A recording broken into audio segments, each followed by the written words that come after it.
আসসালামু আলাইকুম, সবাইকে শুভেচ্ছা জানিয়ে শুরু করছি।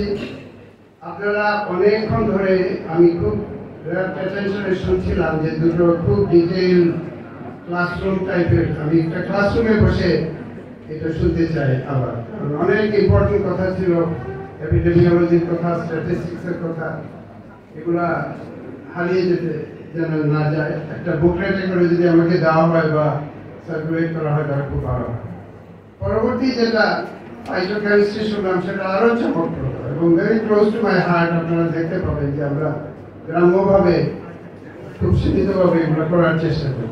তো দুটো টপিক খুব আনন্দময় ছিল, খুব ভালো ছিল, খুব ইনস্ট্রাকটিভ ছিল এবং এই সেমিনারে বা এই কনফারেন্সে আসতে পেরে আমি খুবই গর্বিত, আনন্দিত। খুবই কাকতালীয়ভাবে আমাদের যে ভাইস চ্যান্সেলর মৌলানা ভাসানী ইউনিভার্সিটি, ওনার সাথে দেখা হলো এবং ওনার কারণে আপনাদের ডক্টর আতিয়ারের সাথে দেখা হয়ে গেল আমার কয়েক মাস আগে, এবং যে কারণে আমার এখানে আসা হলো। মূলত আমি প্রায় 25 বছর ধরে বাংলাদেশ এবং অস্ট্রেলিয়া মিলে ঠিক করেই থাকি। এখানে 20 দিন থাকি, ওখানে 20 দিন থাকি, এখানে 20 দিন থাকি, ওখানে 20 দিন, মানে চলে গিয়েছি কিন্তু চলে যাইনি। একটা আজব টাইপের লাইফ আমার, এবং এইটার কারণেই আমি সব কিছু করতে পারি। তো এটার একটা পেনাল্টি হলো যে এই দেশের প্রতিষ্ঠানদের সাথে, প্রতিষ্ঠানগুলোর সাথে, ইউনিভার্সিটিগুলোর সাথে, ঢাকা ইউনিভার্সিটি ত্যাগ করার ছেড়ে চলে যাওয়ার পর আমার আর কোনো যোগাযোগ হয়নি। আমি সম্পূর্ণ নিজে কাজ করি। আমি আমার প্রতিষ্ঠান, ওই যে কিষাণ ফাউন্ডেশন বলেছিল, কৃষাণ হলো কৃষক যারা ধান কাটে, ক্রিস পরে একটা কিরিচ পরে আমরা কাস্তে, যার আরেক নাম। একসময় আমরা জানতাম হাতুড়ি এবং কাস্তে, সমাজতন্ত্রের যুগ ছিল, এখন আর কেউ কাস্তের কথা বলে না।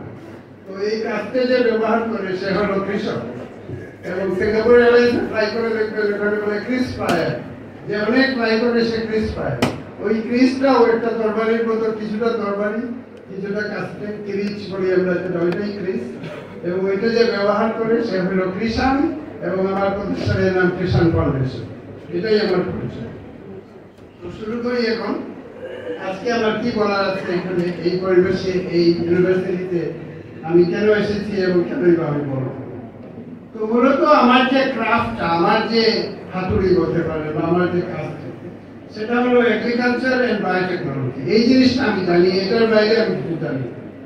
তো এটা ব্যবহার করে, এটা যদি আমার ইনস্ট্রুমেন্ট হয় তো আমি কি করতে পারি। তো এখানে আমি কিছুটা রিসার্চ করলাম এই এলাকাকে নিয়ে, এবং আমি এরকম প্রশ্নটা করলাম যে আমি যে ওখানে যাচ্ছি, আমার what do I have to offer, আমি তাদেরকে কি দেব বা কিসের কারণে আমি ওখানে আগামীতে যোগাযোগ রাখতে পারবো। শুধুমাত্র একটা টক দিয়ে আমি গায়েব হয়ে যাব, এটা আমি চাচ্ছি না। আমি চাচ্ছি যে সম্পৃক্ত থেকে আপনাদের ডাইনামিক ভাইস চ্যান্সেলরের সাথে মিলে মাননীয় উপদেষ্টা আছেন এই এলাকার মানে কি, এই এলাকায় যেমন আমি 2 সপ্তাহের জন্য একটা ছাত্র হয়ে গেলাম এই রাঙ্গামাটি পার্বত্য চট্টগ্রাম এলাকা, এবং আমার যে ক্ষমতা রয়েছে, আমার যে সীমিত ক্ষমতা রয়েছে, সেটা ব্যবহার করে আগামী 5 বছরে মনে করেন, কারণ এক সময় তো আমাকে রিটায়ার করতে হবে, তো 5 বছর আমি কি করব। তো একটা করে বলি, বায়োইনফরমেটিক্সের কথা এখানে উঠেছে, খুব সুন্দর। আমি একটা টেকনোলজি সম্পূর্ণ নতুন ভাবে ডিসকভার করেছি আমার গ্রামের কৃষকদেরকে, যে কথা আমি এখানে বলবো সেটা হচ্ছে মাল্টি হারভেস্ট ক্রপিং। যে ক্রপ একটা ফসল দিয়ে একেবারে মারা যায়, ধান, গম সবকিছু প্রাচীন মানুষ তৈরি করেছে, যে একটা ফসল দিবে তারপর মারা যাবে, এটাকে বলে ঔষধি। আর যেটা চিরকালীন গাছ, যেমন আম গাছ, জাম গাছ, তার অনেকদিন থাকে। তো আমাদের ক্রপ গুলা প্রাচীন যুগ থেকে 15,000 20,000 বছর আগে থেকে এদেরকে নির্মাণ করা হয়েছে এইভাবে যে একটা ফসল দিবে, তারপর তার মৃত্যুর ঘন্টা বেজে উঠবে, তারপর সে শুকিয়ে যাবে, সে মারা যাবে, তারপর কৃষক জমি খুঁড়ে আবার দ্বিতীয় ফসল লাগাবে, ওইটা আরেকটা ফসল দিবে, তারপর মারা যাবে। এবং খুব ক্ষীণভাবে আমাদের দেশে এটা কিছুটা ব্যতিক্রম রয়েছে, যেমন 12 মাসি মরিচ আছে, আমাদের সমাইয়া বেগুন বলি আমরা, 12 মাইয়া বেগুন, এগুলো কিছুটা আছে, কিন্তু মূলত এটা ওয়ান প্লান্টিং ওয়ান হারভেস্ট।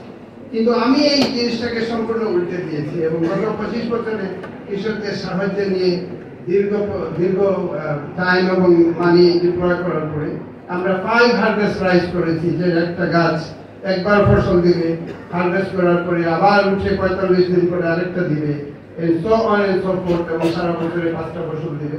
এবং এটার নাম দিয়েছি আমরা পঞ্চব্রীহি। এবং এই পঞ্চব্রীহিটা আমরা নির্মাণ করেছি 100টা ভ্যারাইটি কন্ট্রিবিউট করে দিয়েছি, কিন্তু এটার ভিতরে যে বিজ্ঞান কোন জিনের কারণে হচ্ছে এটা আমরা জানি না, এটা আমাদের জানতে হবে। এবং আমি আশা করছি এটার কিছুটা অংশ আমরা এই ইউনিভার্সিটির মাধ্যমে জানবো এবং মৌলানা ভাসানী ইউনিভার্সিটির মাধ্যমে জানবো, ইউনিভার্সিটিগুলোতে জানবো। তো আমি এগিয়ে যাই একটু।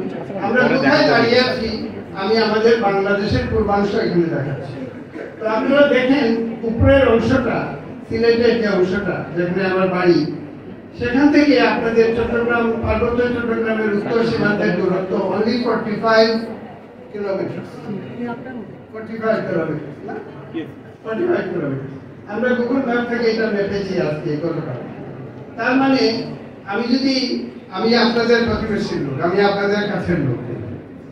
এখানে দেখেন 47 এ ভারত বিভাগের কারণে একটা এলাকা হয়েছে যেটাকে ইন্ডিয়ান স্টেট অফ ত্রিপুরা।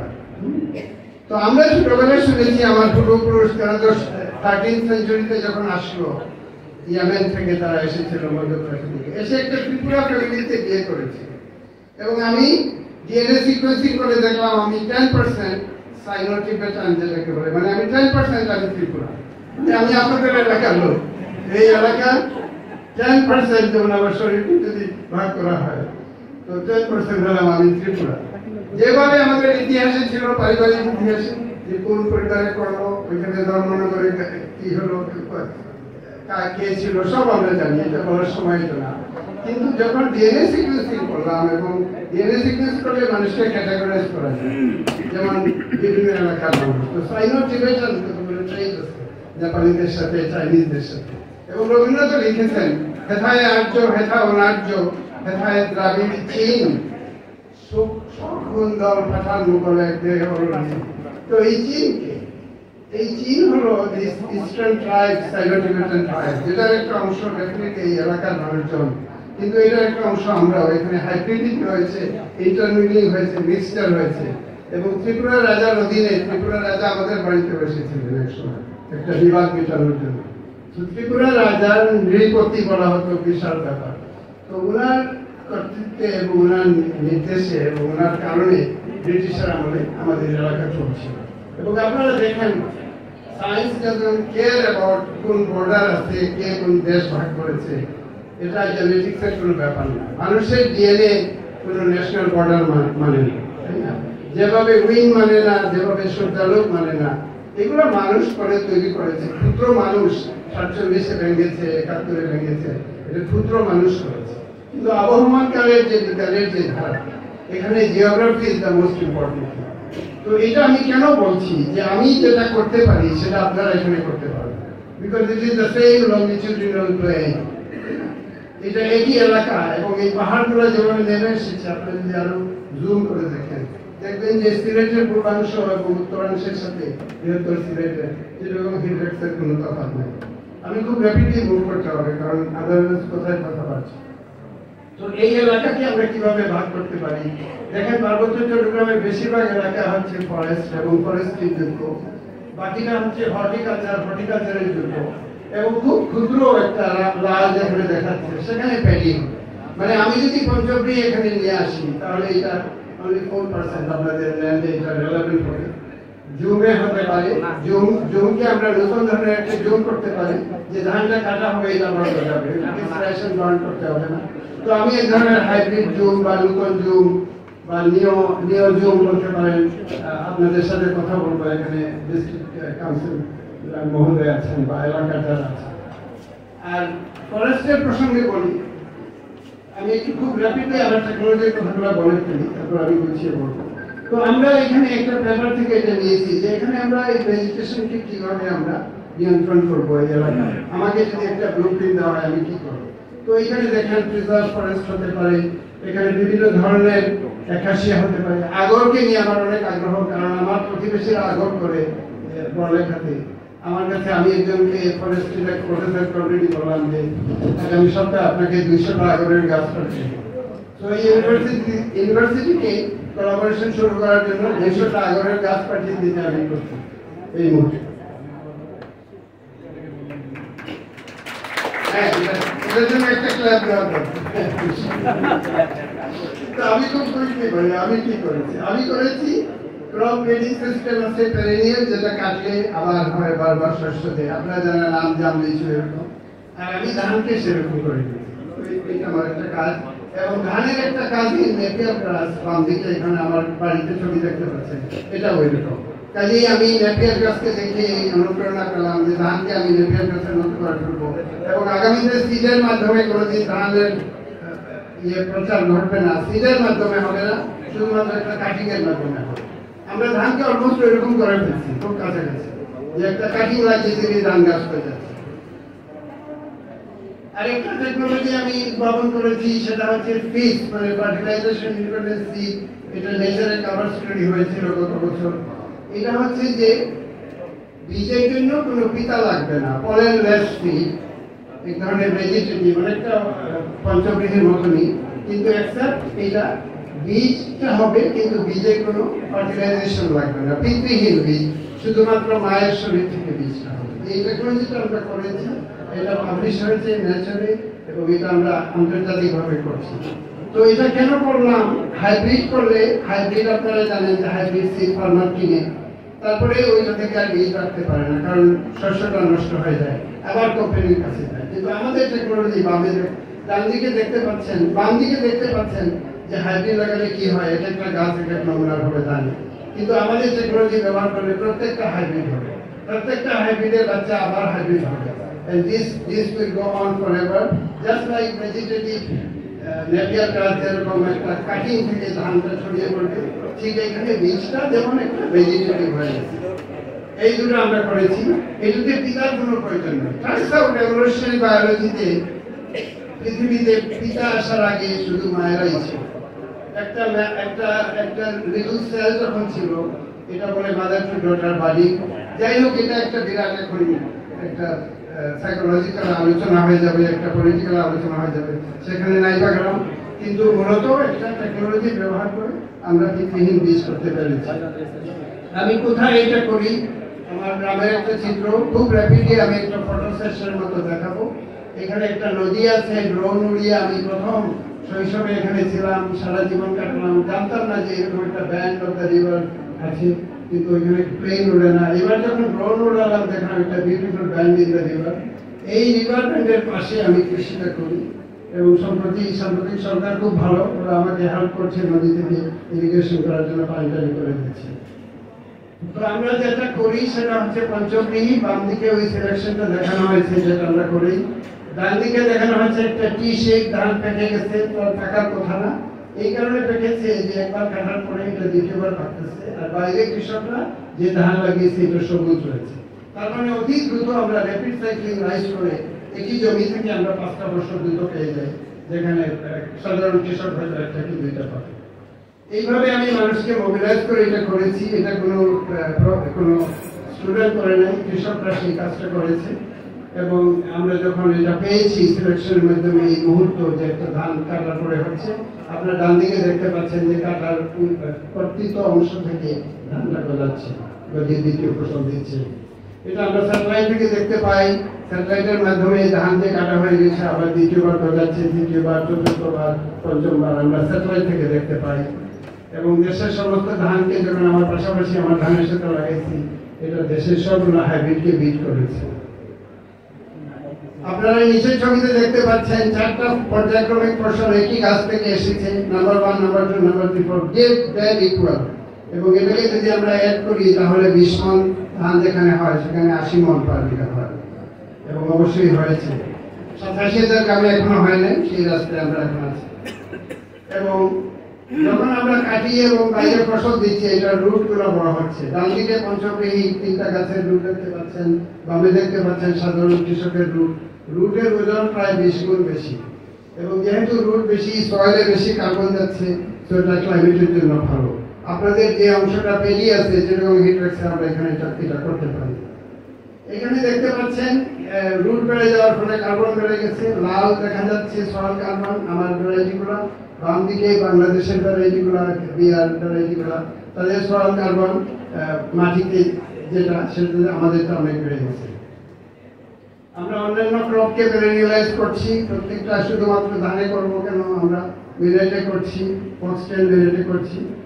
এখন আপনাকে আরেকটা টপিকে আসি, সেটা হচ্ছে মিথেন এমিশন। আপনারা দেখতে পাচ্ছেন বাংলাদেশের মিথেন আমরা মাপলাম স্যাটেলাইট থেকে, এবং সবচেয়ে সুন্দর দেখাচ্ছে Chittagong heat works. Blue means no methane is a methane.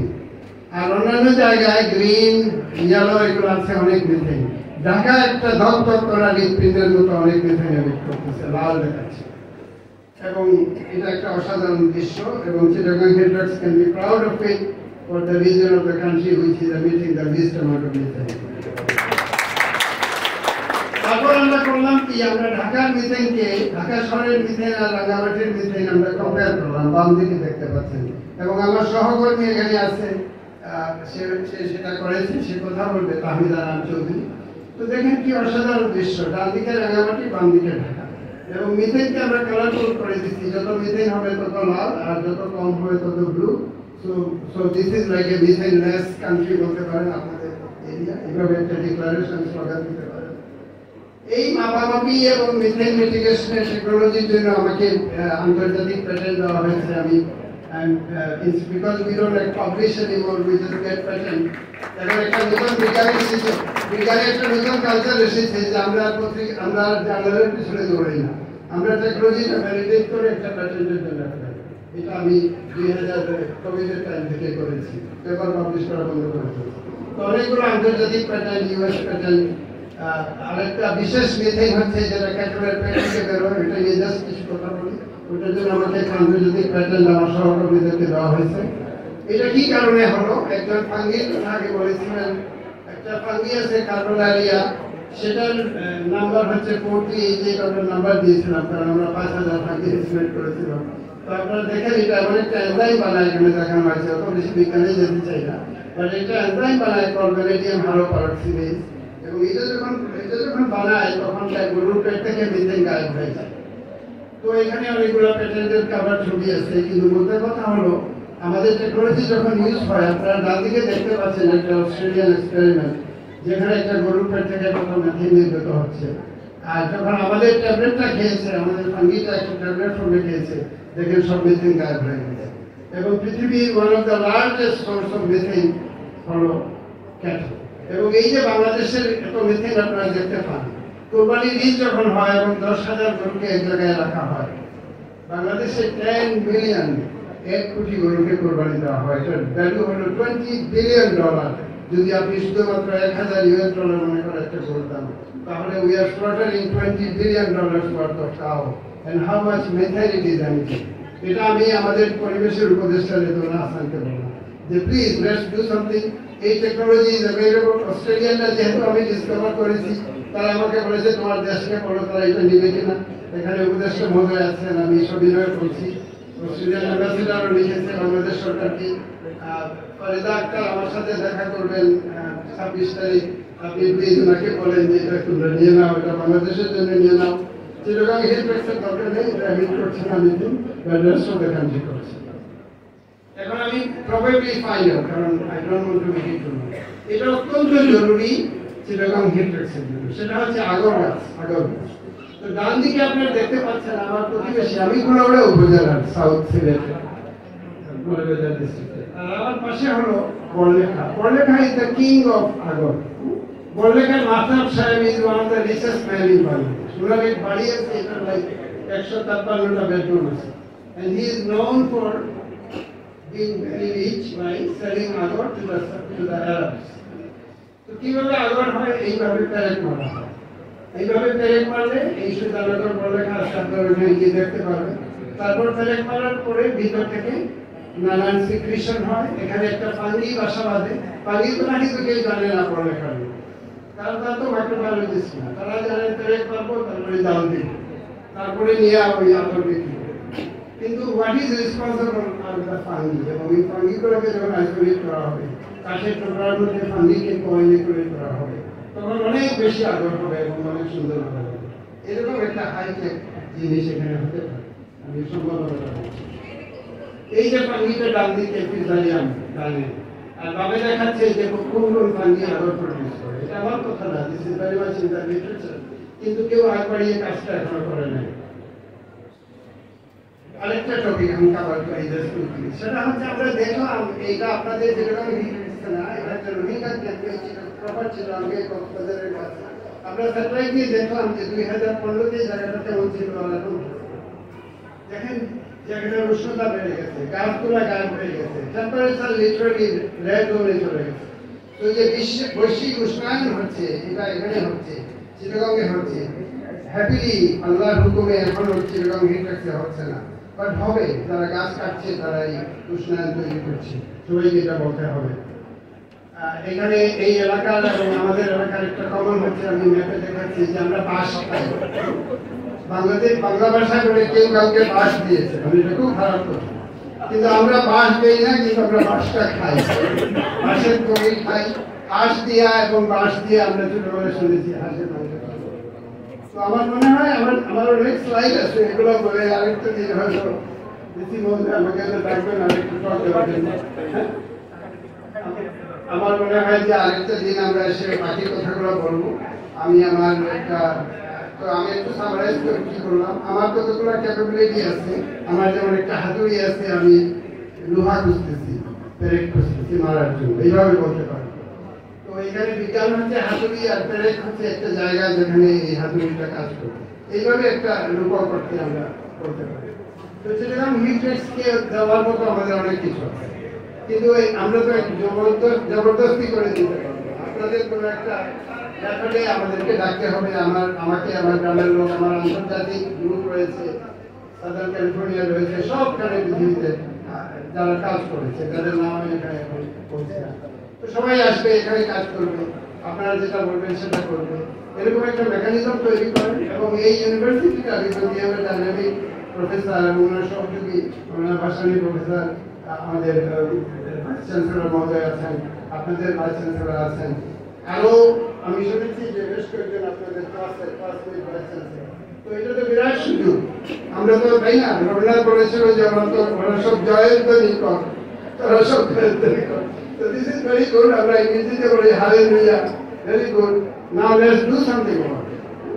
এখন কথা হলো, একজন হয়েছে, একটা পদে গেছে, ভাইস চ্যান্সেলর হয়েছে, that itself is a big achievement. But ওইটাকে ব্যবহার করে তারা যদি কাজ করে, দুনিয়াতে একটা চিহ্ন রেখে যায়, then that is a bigger achievement.